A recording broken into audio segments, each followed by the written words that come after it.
अभिलेख प्राचीन भारत के इतिहास के स्रोत के लिए सिक्कों से भी ज़्यादा महत्व अभिलेखों का है।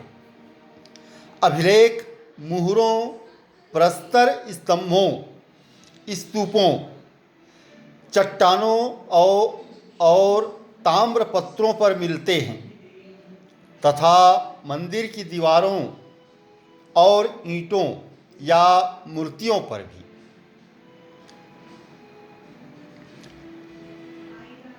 ये अभिलेखों के मिलने के प्रमुख स्थान हैं। जैसे अभिलेख मोहरों पर भी मिलते हैं, प्रस्तर स्तंभों पर भी मिलते हैं, स्तूपों चट्टानों पर भी मिलते हैं, साथ ही ताम्रपत्रों पर मिलते हैं, मंदिर की दीवारों और ईंटों या मूर्तियों पर भी मिलते हैं। समग्र देश में आरंभिक अभिलेख पत्थरों पर खुदे मिलते हैं। आरंभिक काल की बात है, किंतु ईसा के आरंभिक शतकों में इस काम में ताम्रपत्रों का प्रयोग आरंभ हुआ था। ईसा के आरंभिक शतकों में इस काम में ताम्रपत्रों का आरंभ हुआ प्रयोग।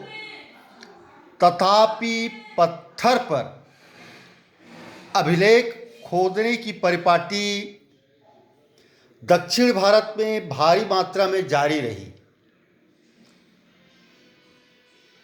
ईसा के आरंभिक काल के बाद भी दक्षिण भारत में पत्थर पर अभिलेख खोदने की परिपाटी जारी रही। दक्षिण भारत में मंदिर की दीवारों पर भी स्थायी स्मारकों के रूप में भारी संख्या में अभिलेख खोदे गए। आरंभिक अभिलेख प्राकृत भाषा के हैं और ये ईसा पूर्व 3री सदी के हैं। अभिलेखों में संस्कृत भाषा ईसा की 2री सदी से मिलने लगती है।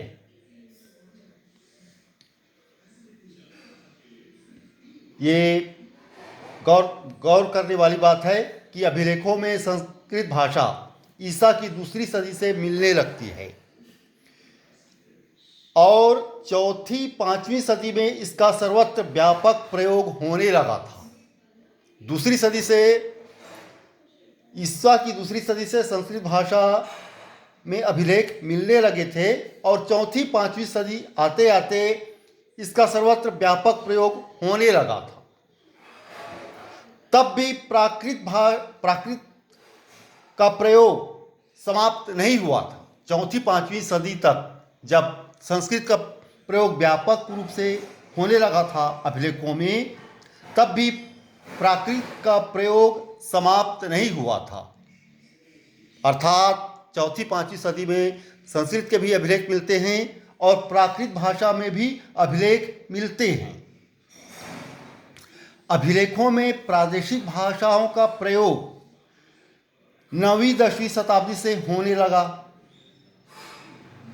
मौर्योत्तर काल और गुप्त काल के अधिकांश अभिलेख कार्पस इनस्क्रिप्ट्स ओनम इंडिकारम नामक ग्रंथमाला में संकलित करके प्रकाशित किए गए हैं।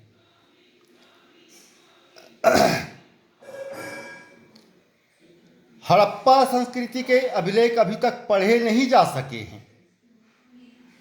ये संभवतः ऐसी किसी भाव चित्रात्मक लिपि में लिखे गए हैं जिसमें विचारों और वस्तुओं को चित्रों के रूप में व्यक्त किया जाता था।